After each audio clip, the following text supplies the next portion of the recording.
आपका अगला क्वेश्चन है सम्राट अशोक किस वंश से संबंधित थे। जो सम्राट अशोक थे वह किस वंश से संबंधित थे। आपके ऑप्शन है ए मौर्य वंश से, बी गुप्त वंश से, सी नंद वंश से या शुंग वंश से। जो सम्राट अशोक थे वह किस वंश से संबंधित थे। तो सम्राट अशोक किस वंश से संबंधित थे, तो आपका सही जवाब हो जाता है मौर्य वंश से। मौर्य वंश विकल्प ए आपका बिल्कुल सही जवाब हो जाएगा। आपका अगला क्वेश्चन है जब किसी धातु को गर्म किया जाता है तो उसका घनत्व। जब हम किसी जो आपकी वस्तु जो धातु होती हैं उसको गर्म करते हैं तो उसके घनत्व पर क्या प्रभाव पड़ता है। ऑप्शन है ए बढ़ जाता है, कोई अंतर नहीं आता, कम हो जाता है या इनमें से कोई नहीं। तो जब हम किसी वस्तु को गर्म करते हैं तो उसका घनत्व क्या हो जाता है, उसका घनत्व कम हो जाता है। तो विकल्प सी आपका बिल्कुल करेक्ट जवाब हो जाएगा। जब हम किस वस्तु को गर्म करेंगे तो उसका विकल्प क्या हो जाता है, उसका घनत्व कम हो जाता है। तो विकल्प सी आपका बिल्कुल सही जवाब हो जाएगा। आपका अगला क्वेश्चन है तत्काल शक्ति के लिए खिलाड़ी किसका उपयोग करते हैं। जो तत्काल शक्ति होती है मतलब तुरंत शक्ति पाने के लिए या तुरंत ऊर्जा पाने के लिए खिलाड़ी किसका प्रयोग करते हैं। ऑप्शन है ए सुक्रोज का, बी विटामिन सी का, सी नमक का या दूध का। तो किसका प्रयोग करते हैं। अधिकतर जो बच्चे लगाते हैं यहाँ पर क्या लगा देते हैं, अधिकतर जो बच्चे लगा देते हैं यहाँ पर दूध लगा देते हैं कि दूध का सेवन करते हैं। क्या आपने कोई खिलाड़ी दूध पीते हुए देखा है। तो इसमें क्या हो जाएगा सुक्रोज आपका विकल्प ए बिल्कुल सही जवाब हो जाता है। आपका अगला क्वेश्चन है चालुक्य शासक पुलकेशिन द्वितीय ने किसे हराया था। बहुत ज़्यादा महत्वपूर्ण क्वेश्चन है, बहुत ज़्यादा क्वेश्चन पूछा जाते हैं सभी वनडे एग्जाम के लिए, बहुत ज़्यादा महत्वपूर्ण क्वेश्चन होने वाला है। ऑप्शन है ए समुद्रगुप्त को हराया था, बी चंद्रगुप्त द्वितीय को हराया था, सी हर्षवर्धन को हराया था या धर्मपाल को हराया था। तो पुलकेशिन द्वितीय ने किसे हराया था, तो किसे हराया था, हर्षवर्धन। विकल्प सी आपका बिल्कुल करेक्ट जवाब हो जाएगा। क्या हर्षवर्धन आपका सही जवाब हो जाता है। आपका अगला क्वेश्चन है राइडर कप का संबंध किस खेल से है। बहुत ज़्यादा महत्वपूर्ण क्वेश्चन है राइडर कप का संबंध किससे है। आपके ऑप्शन है ए फुटबॉल से, बी गोल्फ से, सी बैडमिंटन या क्रिकेट। तो राइडर कप का संबंध किससे है, गोल्फ। विकल्प भी आपका सही जवाब हो जाता है। आपका अगला क्वेश्चन है भारत के संविधान में संघ शब्द का प्रयोग किस अनुच्छेद में किया गया। जो भारतीय संविधान है, जो भारत का संविधान है उसमें संघ का शब्द का जो प्रयोग किया गया है वह किस अनुच्छेद में किया गया है। अनुच्छेद 1 में, अनुच्छेद 24, अनुच्छेद 13 या अनुच्छेद 112। तो किसमें संघ शब्द का प्रयोग किया गया है, तो किसमें किया गया है।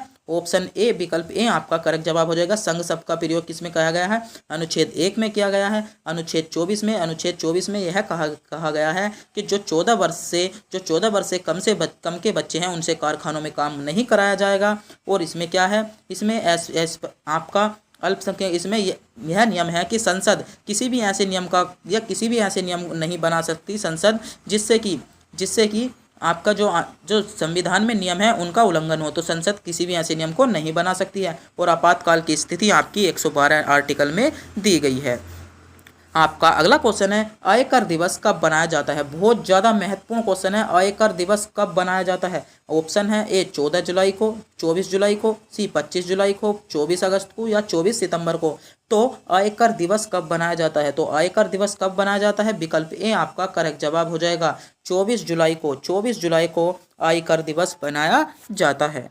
आपका अगला क्वेश्चन है Dada Saheb international film festival award 2022 में किस बेस्ट फिल्म का अवार्ड प्रदान किया गया था। तो किसको प्रदान किया गया था। ऑप्शन है ए सनी पर मंगल महारी, बी शेरशाह, सी कागज या जय भीम। तो किस पर किया गया था, तो शेरशाह मूवी, आपकी शेरशाह मूवी विकल्प भी आपका बिल्कुल सही जवाब हो जाएगा। आपका अगला क्वेश्चन है किस राज्य के मुख्यमंत्री ने 7 नए जिले बनाने की घोषणा की है। बहुत ज़्यादा क्वेश्चन पूछा जाता है, बहुत ज़्यादा वनडे एग्जाम के लिए, एसएससी जीडी के लिए बहुत इंपॉर्टेंट क्वेश्चन होने वाला है कि किस राज्य के मुख्यमंत्री ने 7 नए जिले बनाने की घोषणा की है। ऑप्शन है ए हरियाणा, बी राजस्थान, तमिलनाडु या पश्चिम बंगाल। तो किस राज्य के मुख्यमंत्री ने 7 नए जिले बनाने की घोषणा की है, तो पश्चिम बंगाल। विकल्प डी आपका करेक्ट जवाब हो जाएगा। पश्चिम बंगाल राज्य ने 7 नए जिले बनाने की घोषणा की है। आपका अगला क्वेश्चन है, भारतीय संविधान में राष्ट्रपति के चुनाव की प्रणाली किस देश से ली गई है। बहुत ज़्यादा महत्वपूर्ण क्वेश्चन है, पॉलिटी का बहुत महत्वपूर्ण क्वेश्चन है कि जो राष्ट्रपति का चुनाव होता है एकल पद्धति के द्वारा, वह किस देश से ली गई है। ऑप्शन है ए ब्रिटेन से, बी संयुक्त राज्य अमेरिका से, सी आयरलैंड से या ऑस्ट्रेलिया से। तो भारतीय संविधान में जो राष्ट्रपति चुनाव की प्रणाली है वह कहाँ से ली गई है, तो आयरलैंड। आपका विकल्प सी आपका बिल्कुल सही जवाब हो जाएगा। आपका अगला क्वेश्चन है, पीएम किसान सम्मेलन 2022 का आयोजन किस शहर में हुआ। जो पीएम किसान सम्मेलन 2022 था उसका जो आयोजन हुआ था वह किस शहर में हुआ था। ऑप्शन है ए मुंबई शहर में, बी नई दिल्ली में, सी चेन्नई में या कोलकाता में। तो पीएम किसान सम्मेलन 2022 का आयोजन कहाँ पर हुआ था, तो नई दिल्ली। विकल्प बी आपका बिल्कुल सही जवाब हो जाएगा। जो पीएम किसान सम्मेलन था उसका जो आपका सम्मेलन हुआ था, विकल्प बी आपका नई दिल्ली सही जवाब हो जाता है। आपका अगला क्वेश्चन है, भारतीय संविधान सभा के संघीय शक्ति समिति के अध्यक्ष कौन थे। समिति से आपका बहुत ज़्यादा क्वेश्चन पूछा जाता है, तो समिति को आपको ध्यान में रख कर जाना है कि संघीय समिति के अध्यक्ष कौन थे। ऑप्शन है ए सरदार वल्लभ भाई पटेल, बी डॉक्टर भीमराव अम्बेडकर, सी सर अल्लादी कृष्ण स्वामी अय्यर या पंडित जवाहरलाल नेहरू। तो कौन थे, तो पंडित जवाहरलाल नेहरू आपका बिल्कुल सही जवाब हो जाता है। आपसे अगला क्वेश्चन में पूछा जा रहा है, वह उपकरण कौन सा है जिसमें समुद्रों की गहराई मापने के लिए ध्वनि तरंगों का प्रयोग किया जाता है। वह उपकरण कौन सा है जिसमें जो समुद्र की गहराई मापने के लिए ध्वनि तरंगों का प्रयोग किया जाता है। ऑप्शन है ए रडार, बी सोनार, सी अल्टीमीटर या बैट्यूरीमीटर। तो किसका प्रयोग किया जाता है, विकल्प ए बिल्कुल गलत। अधिकतर बच्चों ने रडार को सुना होगा, अधिकतर बच्चों ने रडार इसका सेलेक्ट किया होगा, जो कि रडार आपका बिल्कुल करेक्ट जवाब है। इसका जवाब क्या हो जाता है, इसका जवाब सोनार होता है, क्योंकि अधिकतर बच्चे इसमें विकल्प ए को लगाते हैं, जो कि बिल्कुल गलत जवाब होता है। तो यहाँ आपको यहाँ पर ही बचना है। आपको ऐसे ही क्वेश्चनों से क्या है, ऐसे ही क्वेश्चनों से आपको क्या है बचना है। आपका अगला क्वेश्चन है, भारत का अंतरिक्ष स्पेस रॉकेट लॉन्चिंग केंद्र कहाँ पर है। जल्दी से जल्दी बताइएगा कि भारत का अंतरिक्ष जो स्पेस रॉकेट लॉन्चिंग केंद्र है वह कहाँ पर है। तो आपको इसका क्वेश्चन का जवाब कमेंट बॉक्स में बताना होगा कि भारत का जो अंतरिक्ष जहाँ से चंद्रयान 3 उड़ा था वही है। तो आपको बताना होगा कि चंद्रयान 3 कहाँ से उड़ाया गया था, चंद्रयान 3 कहाँ से उड़ाया गया था, आपको यह भी बताना होगा। और आपको बताना होगा कि भारत का अंतरिक्ष स्पेस जो रॉकेट जहाँ से लॉन्च होते हैं वह केंद्र कहाँ पर है। आपका अगला क्वेश्चन है, पानीपत की पहली लड़ाई में बाबर ने किसको हराया था। तो पानीपत के तीनों युद्ध आपके बहुत ज़्यादा महत्वपूर्ण होते हैं। तो पानीपत का प्रथम युद्ध कब हुआ था, पानीपत का प्रथम युद्ध हुआ था 1526 में। पानीपत का द्वितीय युद्ध कब हुआ था, 1556 में। और तृतीय युद्ध कब हुआ था, आपका तृतीय युद्ध हुआ था 1761 में। तो आपको बताना होगा पानीपत की प्रथम लड़ाई में बाबर ने किसने हराया था। ऑप्शन है सिकंदर लोदी को, बी इब्राहिम लोदी को, राणा सांगा को या शेरशाह सूरी को। तो आपको बताना होगा कि पानीपत की जो प्रथम पहली लड़ाई हुई थी उसमें बाबर ने किसको हराया था, किसको हराया था। आपका सही जवाब हो जाएगा इब्राहिम लोदी को हराया था। तो विकल्प बी आपका बिल्कुल सही जवाब हो जाएगा। आपका अगला क्वेश्चन है, जहांगीर के दरबार में ब्रिटिश शासक प्रेस प्रथम का राजदूत कौन था। जो जेम्स प्रथम था उसका राजदूत कौन था, तो उसका राजदूत कौन था। तो आपका सही जवाब हो जाएगा विलियम हॉकिंस। विकल्प डी आपका बिल्कुल करेक्ट जवाब हो जाएगा। तो बहुत ज़्यादा महत्वपूर्ण क्वेश्चन है, इस क्वेश्चन को भी आप ध्यान में रख लेंगे, सभी वनडे एग्जाम के लिए बहुत महत्वपूर्ण क्वेश्चन होने वाला है।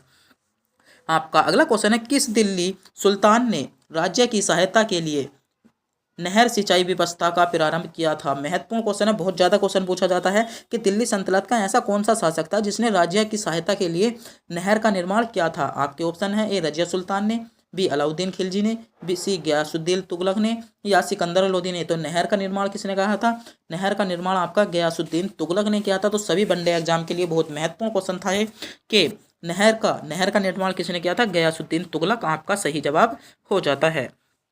आपका अगला क्वेश्चन है, दक्षिण अमेरिका में ओजोन द्रोणी में कौन से वन है। ऑप्शन है ए पर्वतीय वन, बी विषुवतीय वर्षा वन या अर्धपर्णपाती वन या उष्ण मिश्रित वन। तो कौन से वन है, तो दक्षिणी जो अमेरिका है उसमें जो अमेजन द्रोणी है उसमें कौन से वन पाए जाते हैं। आपका सही जवाब क्या हो जाता है, विषुवतीय वर्षा वन। विकल्प बी आपका सही जवाब हो जाएगा। आपका अगला क्वेश्चन है, भारत की एंटीटेक मिसाइल है एक आग, एक नाग, एक अग्नि या एक पृथ्वी? तो क्या है, भारत की जो एंटी टेक मिसाइल है वह क्या है, महत्वपूर्ण क्वेश्चन है, तो क्या है, नाग आपका बिल्कुल करेक्ट जवाब है। वह क्या है, एक नाग है। आपका अगला क्वेश्चन है, भारत आपका प्रकाश रासायनिक धूम कोहरे में हमेशा होता है। आपका क्वेश्चन है, प्रकाश रासायनिक धूम कोहरे में हमेशा क्या होता है? Aluminium ion, B methane, C ozone या फास्फोरस? तो क्या होता है, उसमें क्या होता है, जो धूम होते हैं उनमें क्या होता है? तो ओजोन, विकल्प सी आपका बिल्कुल सही जवाब हो जाएगा। आपका अगला क्वेश्चन है, फिलीपींस में प्रयोग की जाने वाली मुद्रा कौन सी है? आपसे क्वेश्चन में पूछा जा रहा है कि फिलीपींस की मुद्रा क्या है। आपको क्वेश्चन में घुमाकर पूछा जा रहा है तो आपसे सीधा बताने होगा फिलीपींस की मुद्रा क्या है। आपके ऑप्शन है, ए पेसो, बी डॉलर, यूरो या येन? तो अधिकतर जो बच्चे लगाते हैं यूरो लगाते हैं, जो कि बिल्कुल गलत जवाब है। डॉलर भी आपका सही जवाब नहीं होगा, येन भी आपका सही जवाब नहीं होता। पेसो फिलीपींस में क्या प्रयोग किया जाता है? पेसो आपका फिलीपींस में प्रयोग किया जाता है। आपका अगला क्वेश्चन है, एक बहुराष्ट्रीय शांति अभ्यास EX खान क्यूक्स 2022 किस देश में शुरू किया गया या किस देश में शुरू हुआ? आपके ऑप्शन है, ए रूस में, बी भारत में, चीन में या मंगोलिया में? तो कहाँ पर शुरू हुआ था? तो आपका करेक्ट जवाब हो जाता है मंगोलिया। आपका विकल्प डी आपका सही जवाब हो जाएगा।